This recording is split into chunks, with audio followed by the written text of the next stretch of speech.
Hello mga kamalunggay, good morning! Na-receive ko na nga ang in-order kong kwintas at hikaw kay Nao Swarovski. Plus, may regalo pa siya sa aking lucky bracelet. Ilang shop na nga yun tinignan ko at nag-check na rin ako sa mga jewelry shop dito sa Isesaki Cho. Pero iba talaga ang Nao Swarovski. Ang daming bagong styles ng alahas. Ang tawag nga sa hikaw na ito ay teardrop earring. Malaki, mabigat, yung pakaw niya ay matibay. Gusto ko talaga ang pakaw na ganito. Napakaganda rin ang terno niyang kwintas.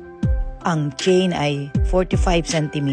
Ang pendant niya ay mabigat at super saucy ang style. Simple, pero napaka-elegante. Ito ang maganda dyan dahil meron akong regalo from Nao Swarovski. Lucky gem bracelet. Ang design niya ay meron dragon.